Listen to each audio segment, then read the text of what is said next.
Today I'll be talking about community engagement for crowdsourcing clinically relevant somatic variants, specifically discussing this in the context of the CIViC knowledge base. I have no relevant conflicts of interest to disclose. So what is CIViC? CIViC is an open access knowledge base and curation system designed to support the clinical interpretation of variants in cancer. This knowledge base can be accessed on any device with an internet connection at civicdb.org. CIViC was designed to address a major bottleneck in the clinical use of genetic data. While we continue to improve our ability to sequence DNA and RNA, as well as call, filter, and annotate these variants, the interpretation of these variants is a critical and time-consuming step. CIViC provides a curation platform to represent clinically relevant variants found in the peer-reviewed, published literature in a structured, easily searchable manner.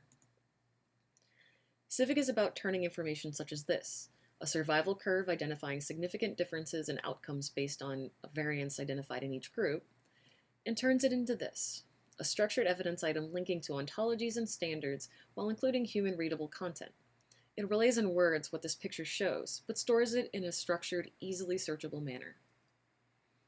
And while I don't have time to go into the many features of this knowledge base, I do want to highlight the transparency of this knowledge base. All of the changes made, when the data was updated, and who made these changes are all very visible at every step. But I really want to highlight the who portion of this. The engagement of the community to curate this content is really the heart of my talk today. Since the creation of CIViC, we have spent time trying to incentivize curators to contribute to the CIViC community's content. CIViC curation is dependent upon crowdsourcing and was built on the 6 principles shown on the right.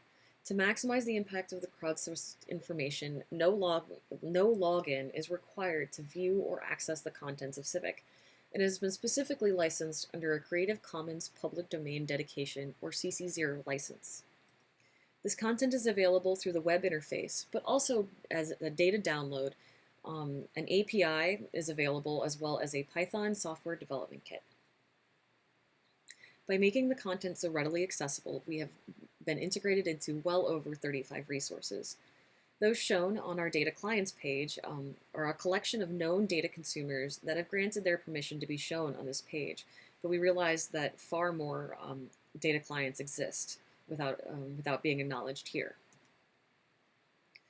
And though the content is available, curators must create a login, and editors who moderate this content are evaluated for their expertise and must disclose any possible conflicts of interest. So who are these curators that create these logins? Well, anyone who wants to contribute. The content of CIViC is entirely dependent upon these curators. Although many institutions and companies have knowledge bases that harbor variant interpretations, this information is typically siloed, forcing repetitive efforts by curators across the globe. All of the content that is contributed is then moderated by these expert editors that I described on the previous page. So this is really a crowdsourced, expert curated database. So CIViC currently contains over 7,000 evidence items, like the one I showed you on my previous slides. This content was generated by 245 individual contributors and covers information for over 400 genes, more than 2,500 variants, and more than 300 diseases. This count of 245 contributors doesn't represent users that have only created a login. We have more than 1,000 user accounts in CIViC. However, this count represents curators and editors that have taken actions in the website, meaning these 245 curators have added or revised content in CIViC. And at last count, 65.5% of submitted evidence items come from users outside of our institution. Our commitment to openness and dissemination remains a huge motivator for many users and consumers. The content you create will be there even though you change institutions or even countries. So what other motivators do we use? Early on, we introduced a badges feature. This permitted curators to go to their user profiles and receive badges for various accomplishments. In this case, we can see a Platinum Gene Specialist badge that shows this user submitted 50 evidence items related to a single gene.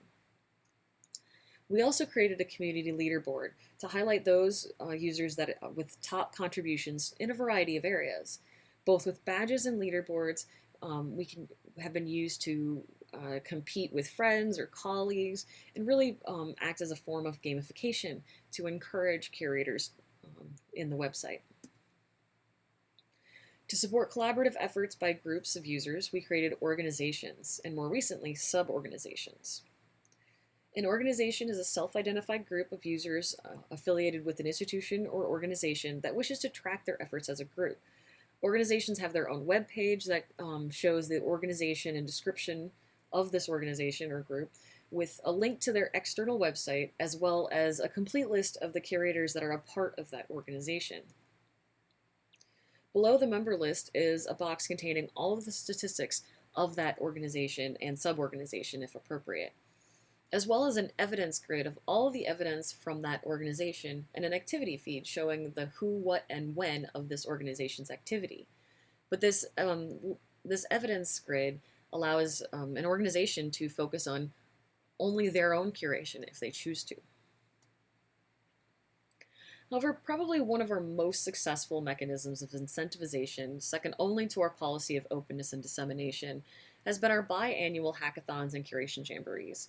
We've held these events right before or after other international conferences, leveraging attendance and travel of those larger events to bring together individuals with a diversity of backgrounds for a short in-person unconference. The first of which was held in the Netherlands Cancer Institute in conjunction with Agilent and NKI at the NGS and Molecular Pathology Conference in 2016.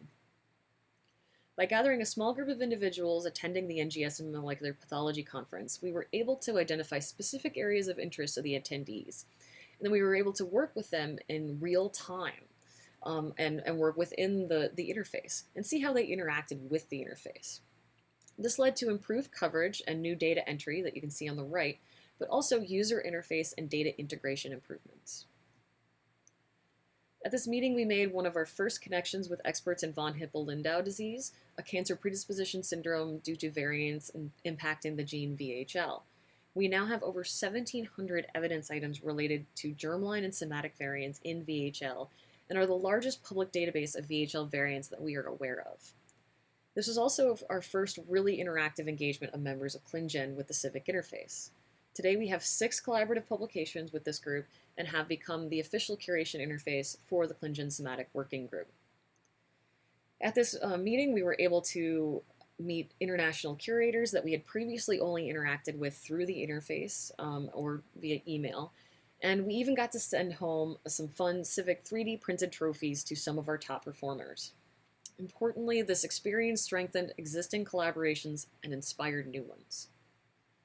Our second hackathon and curation jamboree took place in 2018 at the Scripps Research Institute in the days leading up to the annual ASHG meeting, so the American Society of Human Genetics meeting.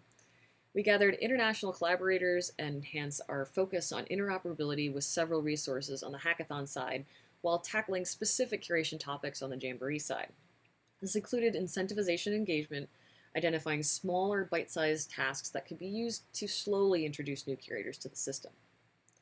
We documented all of this in GitHub, identifying topics that were covered and uploaded summary slides presented by various groups at the end of this conference, making this content available to those that attended the conference, but also us in the future.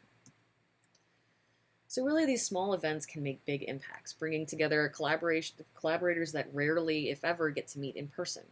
By using an unconference structure, the participants are really the driving force behind the specific topics that are pursued, encouraging engagement, but also allowing for the development of novel ideas. We certainly didn't invent this method, but we have proven the utility of it in improving curator engagement in cancer variant interpretation efforts. I would also encourage you to take a look at some of these editorials if you want to learn more about this style of gathering. And finally, we've learned the value of shorter videos to support lengthy help documentation. These short topic-specific videos provide a quick tour of various aspects of curating and moderating content in CIViC. This has led to nearly 400 views of our Getting Started tutorial. In conclusion, the CIViC community has grown through multiple efforts, including targeted curator incentivization efforts. External contributions now far exceed those from the CIVIC's home institution of WashU. And you can see in the graph here, this is since our initial launch back in January of 2015, the growth of this. And with that, I'll wrap up with acknowledgements. I want to acknowledge a host of people, particularly the CIViC community, but also our funding for this project, the entire absolutely incredible CIViC team, which is largely derived from the Griffith Lab, and finally, you for your attention.